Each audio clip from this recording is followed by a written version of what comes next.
So to get rid of this little blemish, I mean, we're at this stage, so we want to be careful, but as you can see, we've got this little blemish just there, so we want to sand it away. So we want to come in with nice fine sanding sticks. I've got this one here, it's a 240 grit on one side, and I think it's a 1200 on the other.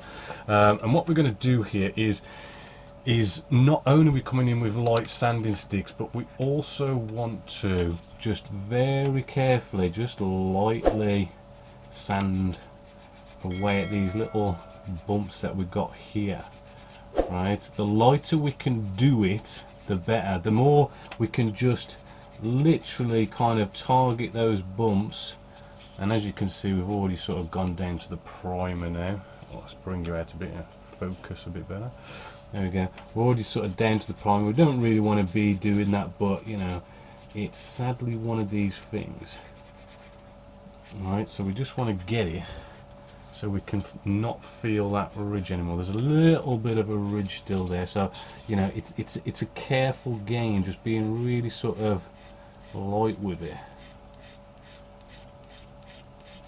And then once we've got rid of the feel of a ridge, which now I can feel there's no sort of ridges or bumps or lumps, right, now we can start working down our grits, right, good old fashioned, as we always do. Right, this is a 1200, right, and then we just want to nicely finish off with our polishing sticks. Nice sort of skinny sticks here, nice polishing one. The green side is a bit of a sort of buff it up, and you probably only need to go as far as that, really. Right, and because we've sort of gone down to the potentially the plastic or the primer there, you really want to just make sure we're not going to see any ridges. Right, now we may need to have to sand at this some more, right, because if we haven't done this right, we will tell when we actually spray on top of this. Right, so it's good just to make sure.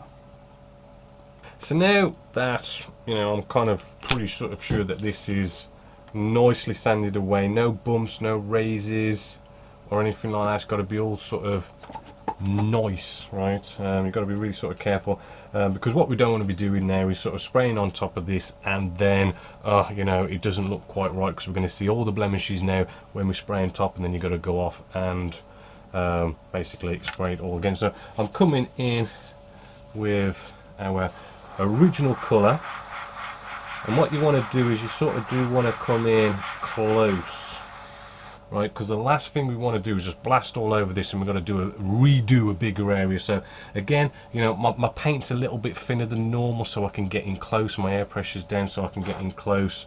Right, we're not doing like just a coverage on this one, right, and we just want to sort of basically just get that coverage where it is gone. Right, and I'm looking at that, and you know, that looks a lot better. Hopefully, as you can see, I know it's looking a bit wet. So yes, it is a little bit annoying there, because you know, I mean, it's a little area. I mean, you could probably get away with maybe not doing bleaching, but bleaching, post shading, just to kind of get it like the rest of the model. I mean, potentially you could get away with maybe not doing that, because it is a little bit of an area, and once we do some weathering on there, it probably won't even notice it. But it's kind of up to you, depending on the situation, whether you kind of get some of that done.